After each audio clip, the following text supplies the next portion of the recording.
all activities, and so we're working on that.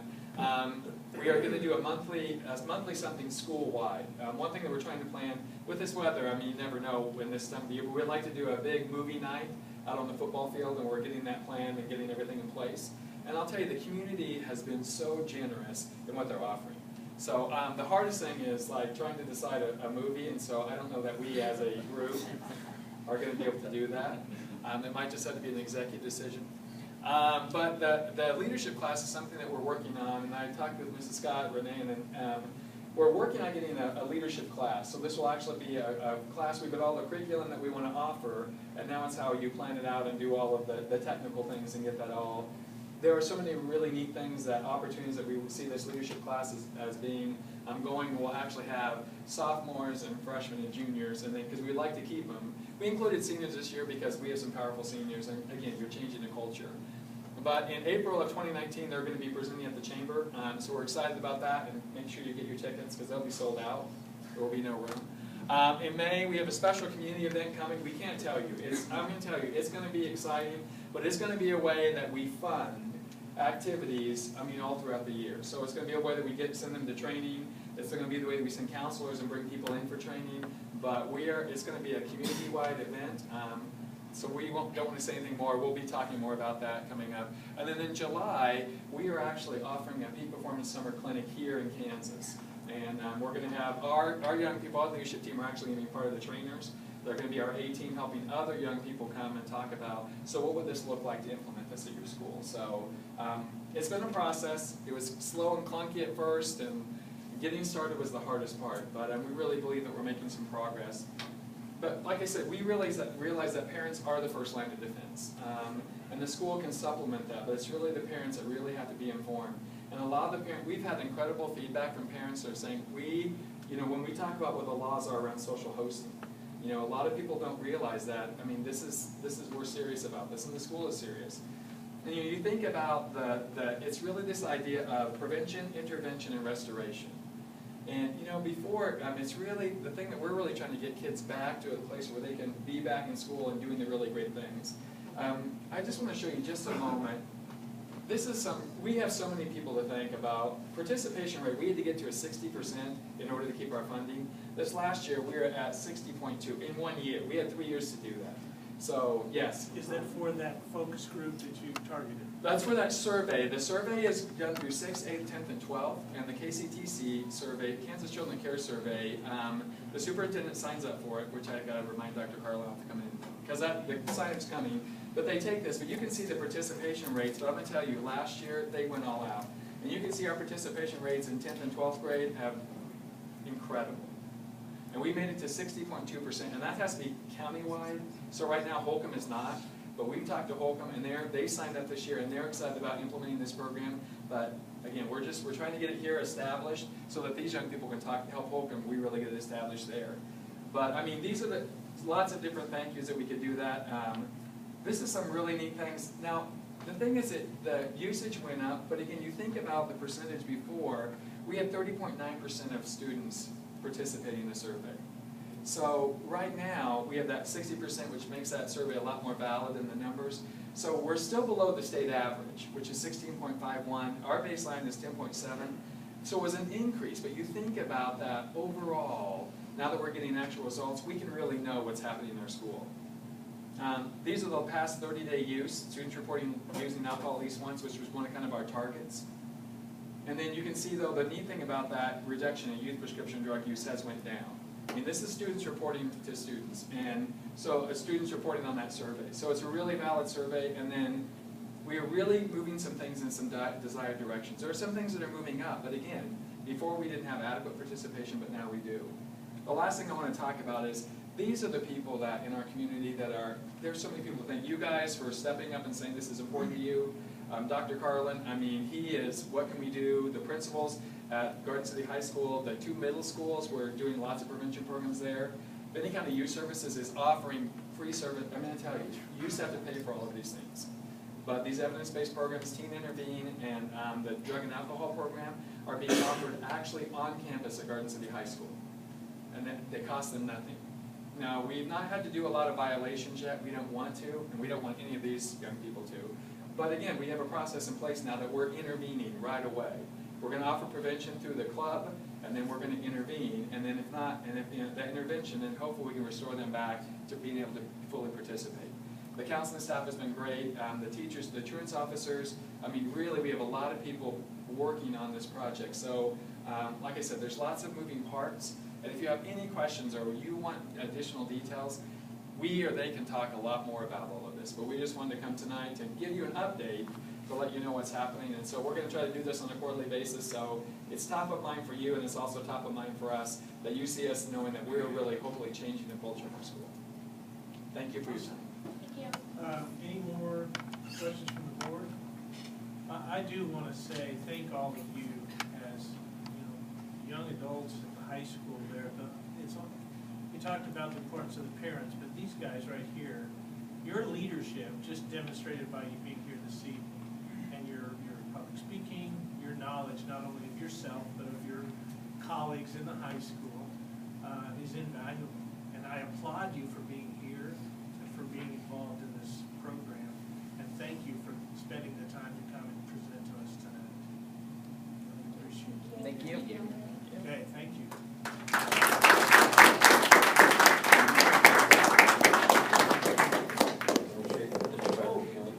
Hey, guys, can you come through? We shake your hand.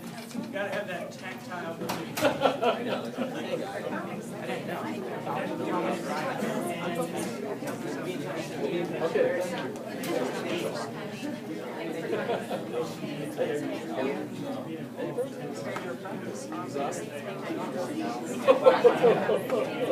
You guys are working hard.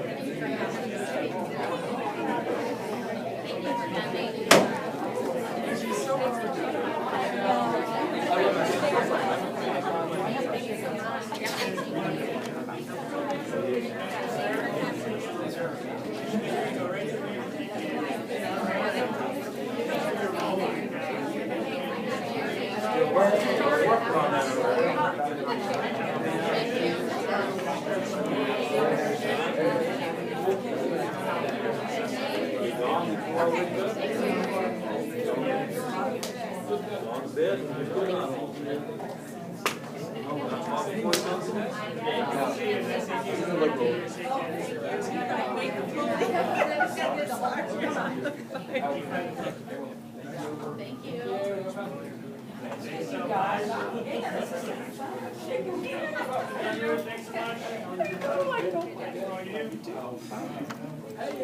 Bye. How are you doing?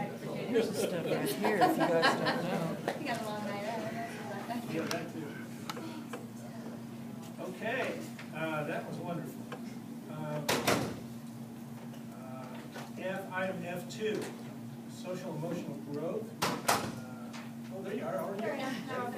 Yeah, this is a great segue into my topic tonight, actually. It chimes in, and he talked briefly about the CTC survey, which I will be talking about too. But one of the state board outcomes is to measure social emotional growth, and we can decide locally what that looks like and how it will look. And we have essentially 4 board strategic plan goals that tie right into that state outcome growth.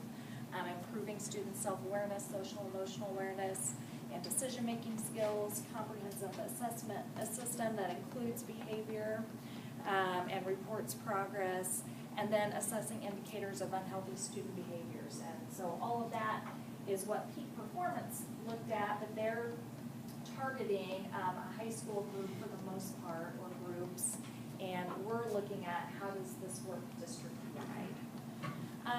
I just went to a curriculum leaders meeting, so I threw this slide in at the last minute. It's not on your presentation, but if you had to look at this college and career competency wheel, I want you to look at it and write down, of all of those competencies, which one do you think is the most important? Just jot it down on your notepad. Of the 3 or all of the Any of those inner ones, curiosity, integrity, social awareness, creative thinking, of any of those topics, if you had to choose one, which do you feel would be the most important? Wow.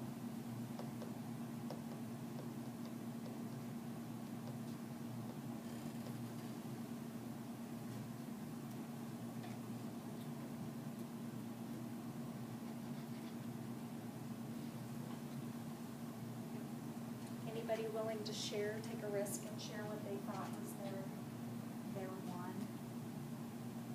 You know, I'll just offer, it's hard, but I naturally want to go towards the center, and conflict management seemed to be something for, I don't know how you view what that is. It could be interpersonal, or it could be with your instructors, or any of that.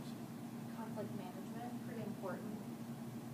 Just looking globally or in our country right now, conflict management and having an understanding is pretty appropriate. What about self-regulation? I mean, when we're talking drugs, alcohol, decision-making skills, being able to self-regulate your choices, another really important one. We talk a lot about goal setting, perseverance. We've really worked on that in our district a lot. But all of these things can't only be taught separately. We can have classes on how to make good decisions, but really we can also teach a lot of these skills in the content areas, and we have to. We have to learn how to work hard. We have to do math problems in groups and agree to disagree on solving those problems. So I want to talk a little bit today about how we can incorporate social emotional growth and standards across all content areas. And that's going to be hard to swallow for a lot of the upper grades who got into teaching because they love math, they love social studies, they love English, and they didn't think they might have to teach getting along with others as a part of that content. And now it's so important. Here are a few ways we currently address social emotional standards. We do it in Tier 1, which is the regular classroom. We teach interpersonal skills. Counselors go into classrooms, they do teach manners, self-esteem.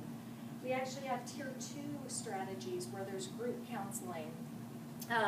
They made reference today to the Finney County Department of Corrections classroom where we get a lot of services offered free. That would be the Tier 2 intervention on anger management and so forth. And then Tier 3 is those major supports where we have to pull kids out and get them some specific one-on-one help. Therapeutic school would also, classroom would be considered a Tier 3 intervention. Students that just need more intensive support. So we already do a lot, and we're just barely touching the tip of the iceberg in the needs of our kids. It takes all of us to impact social emotional growth. Tier 1 supports happen in the classroom. Tonight we had this group, but we also have the KISS program at the high school, and that's a lot of kids who, again, teach their peers, bring a lot of the issues to the forefront with their peers. We're really utilizing the support of outside agencies. We have Compass coming into our schools. Liverpool, Finney County supports us through grants, the multidisciplinary team and the community, all kinds of supports. Genesis Health, they've really stepped up in terms of counseling and support. We're looking more into partnering specifically with Liverpool into a suicide intervention and prevention program. We've added 1.5 mental health liaison and a school social worker this year just to provide additional supports. And then we also recently offered training in trauma-informed schools to all of our principals, social workers, school psychs, and counselors.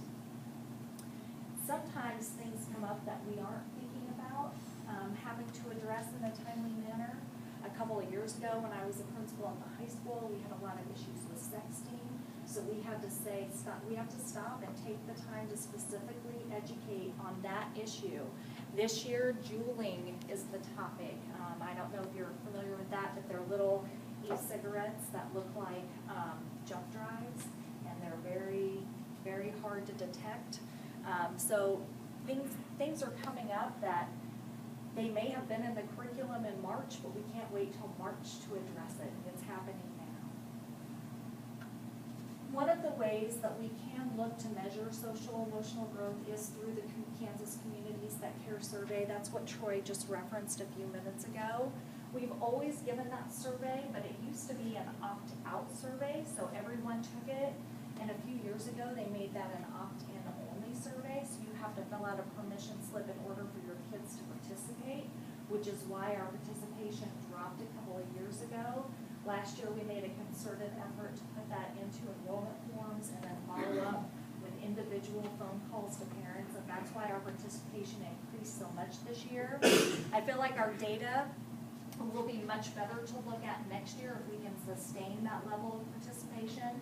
And then we have a couple of years of solid data to look at. But how, oh, go ahead. If I could ask a quick question, is that, since they have to get permission, is that a survey that's still anonymous, or is it? It's anonymous, correct. That's correct. They type in a school code, but it's an anonymous survey. Yeah.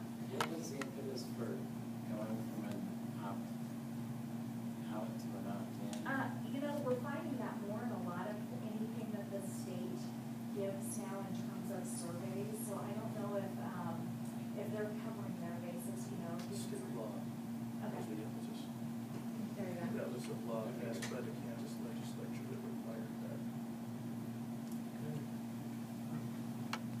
But as you can see, our participation rate, when that did go to opt-in, dropped down to the 30% level in 2017. So when we, our counselors made a concerted effort. I mean, they were on the phone calling, saying, we really want your children to participate in this because, as Troy referenced, it gives them community funding. But if we really want to evaluate where we are with a lot of the issues going on in terms of drug use, tobacco use, all of those things, we have to have people take that survey. Where else would we get that data? We would have to probably create our own, and I don't, this is just gonna give us a statewide view. Just a question, Renee. So when do they do the survey? Is it online, is it paper? Yeah, it used to be paper when I first started years ago, now it's online, and there's a window that it opens, so we register, and last year we gave it the first part of December before our early grads graduated, so we could get as many of those seniors as we could. And do they do it just once a year? Once a year, yep, once a year. And Livewell came in last year and helped monitor and give it, because I think I went to KH last year and sat in and helped administer it too, because it's a pretty long survey. There are a lot of questions. So they do it in the classroom or? A computer lab or a classroom. At home? Yeah. Can you do it at home? No, you do it, That's cool. yeah. Thanks. Some of the ahas, and I put a copy of the CDC survey, so I'm not gonna go through it, but just some things that stood out to me. Our alcohol use, I saw a huge spike of our kids in 10th and 12th grade. So I find that just interesting in how to address that, the older kids get. I'm anxious to look at e-cigarette data. That wasn't even a question 3 years ago, and now it is, and I anticipate a question maybe even specific to drooling added onto this one. And then our marijuana trends are actually similar to our alcohol trends, and I find that fascinating just with the laws changing in neighboring states. So I will continue to look at those trends. Anything in the data that stood out to you from what I submitted?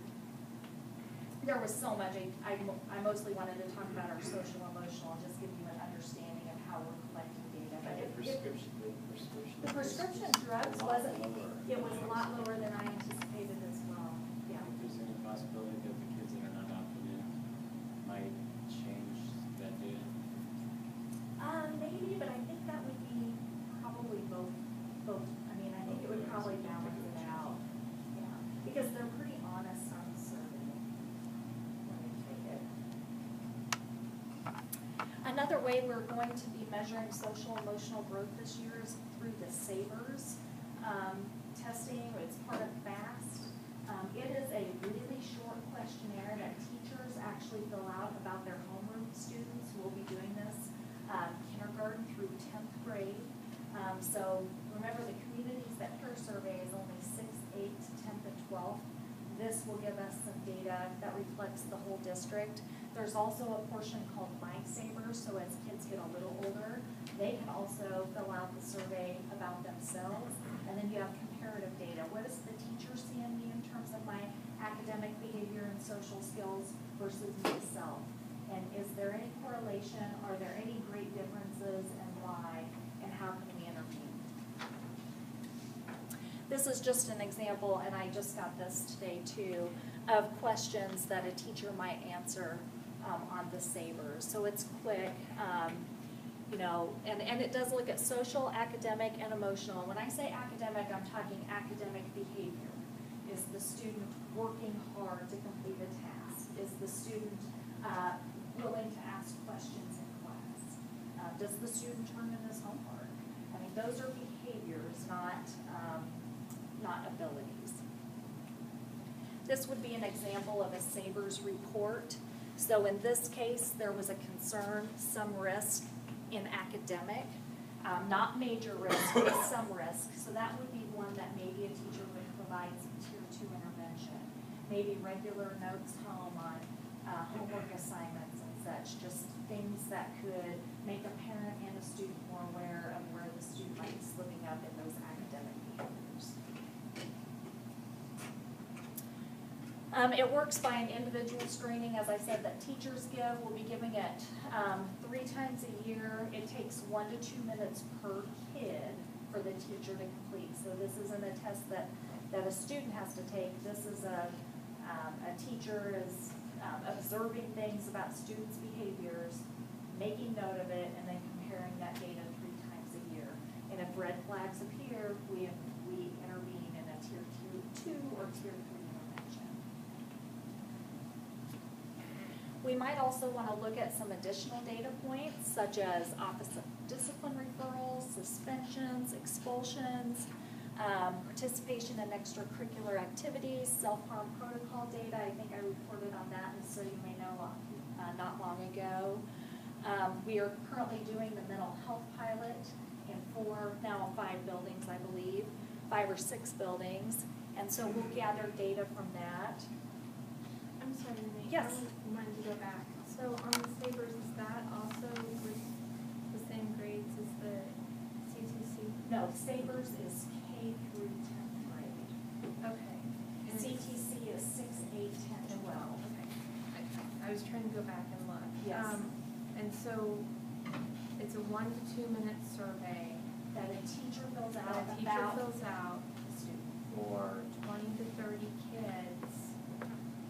So we're talking 40 minutes to an hour, more time, 3 times a year. Yeah.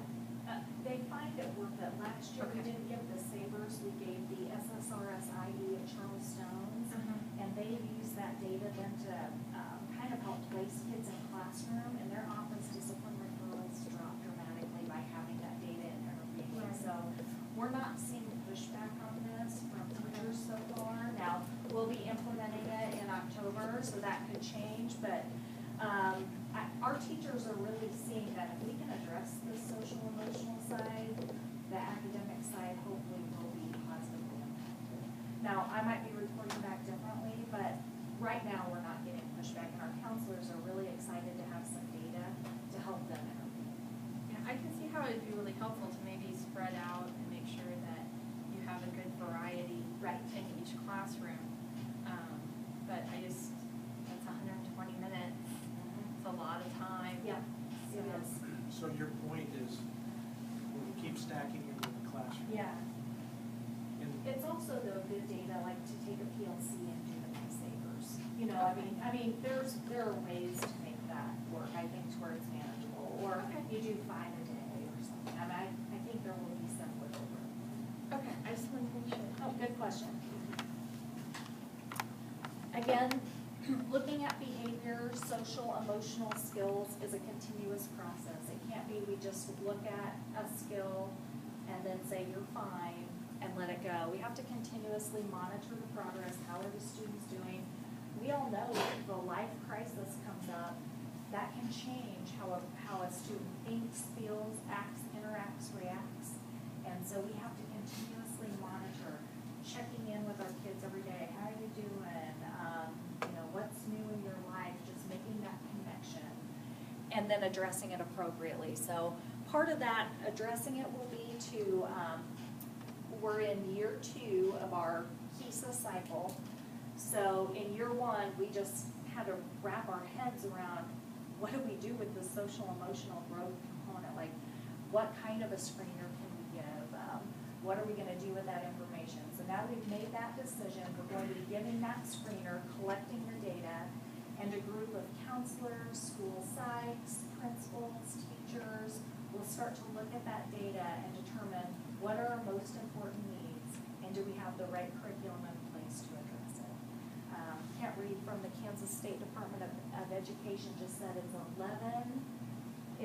return of investment of $11 per student, I believe that's what he said, if you can address their social emotional skills appropriately, because you will reduce the number of suspensions and expulsions by so much that you will have such a better return of investment.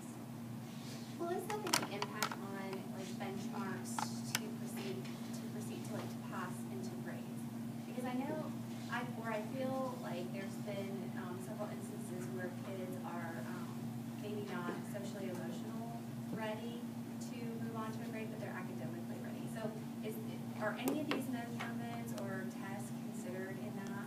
I believe in the younger grades, it's part of the readiness plan. But now when we have this data, we'll have to look to see if this specific data impacts. But those are standards on the kindergarten and first grade readiness rubrics. Like you don't see any of this trickling down to affect that maybe in a little bit more upper grades?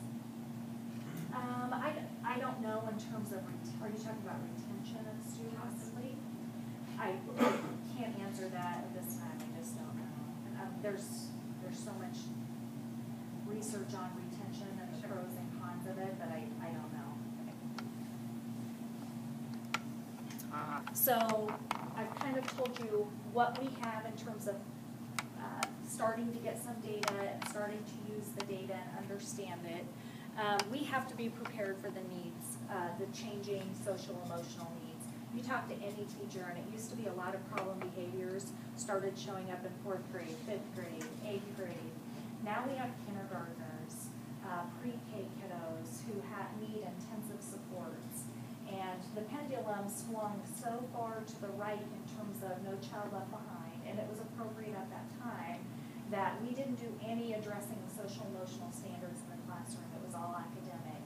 I don't want to swing back to the other way, but we've got to find the balance of how do we address social emotional needs at the same time that we're addressing our academic standards. We have to bring in and use those community experts and supports. Our counselors, school psychs, they can't do it all. Principals can't do it all. Classroom teachers can't do it all. They didn't get into this business just to deal with the trauma. So we have to continue to utilize those supports. We have to also use some guaranteed and viable curriculum so we know for sure what's working. We have a pretty good curriculum in the elementary schools, but it is starting to be outdated.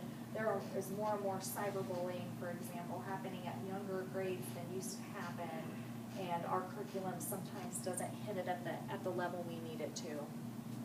And then our school counselors and school psychs, they deal with so many issues that they can't talk about because it's so confidential.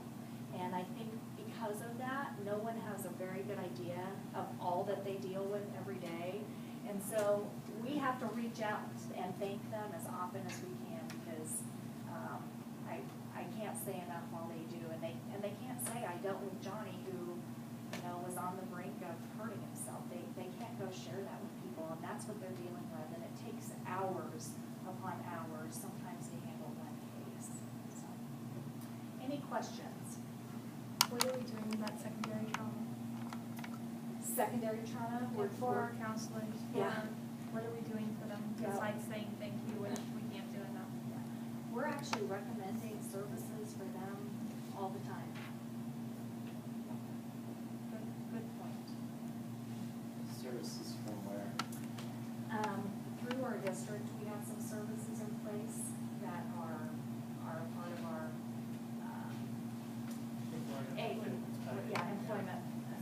employment assistance program. How much utilization are we getting from that? I don't know, I think quite a bit. We actually get quite a bit of utilization on it, and our ROI on that is very good. It's increasing all the time.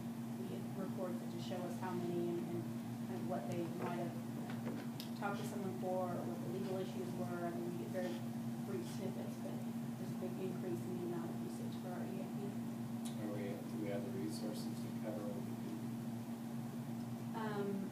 I believe so. I haven't heard that we don't. I haven't heard anyone say that they wanted to speak to someone and weren't able to, because they aren't necessarily, I mean, I haven't heard any, so I'm assuming there are not, but I can't tell you for sure. There's a wide variety of topics, Yeah. not just grief, counseling, trauma, financial stress, there's lots of things that we can learn for. And it could be face-to-face, it could be I was just curious, web-based. like what the wait time is. I haven't heard of it being a problem. There's no problem. Any questions? Yes.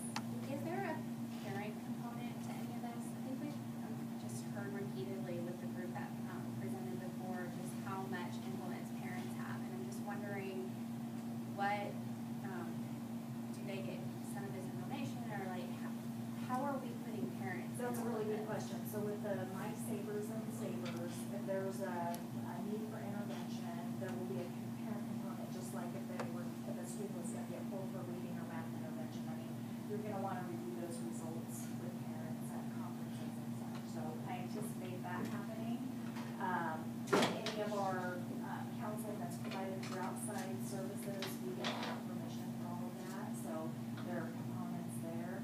We're trying to do more and more parent education, just in terms of handouts and sending things out and newsletters. But that's just gonna have to be part of the process.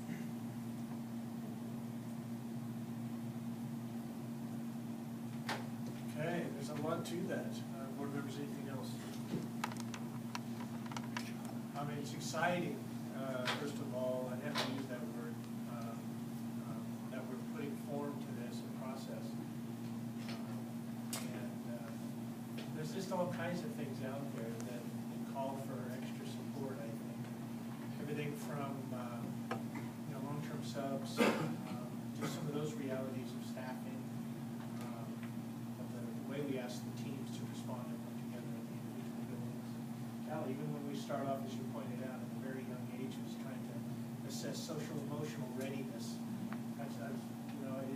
they can be ready academically or quite the reverse.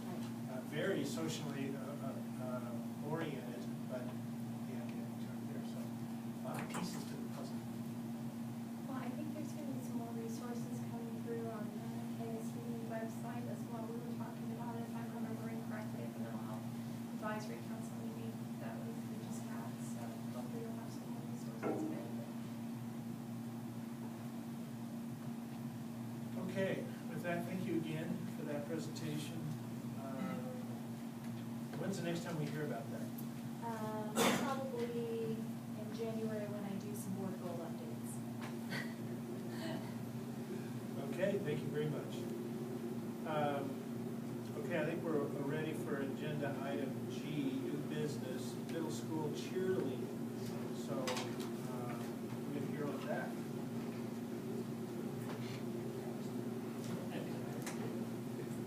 They don't look like middle school cheerleaders. Mr. Byers, the only thing we've got is the age football games right now, I was losing my voice, so.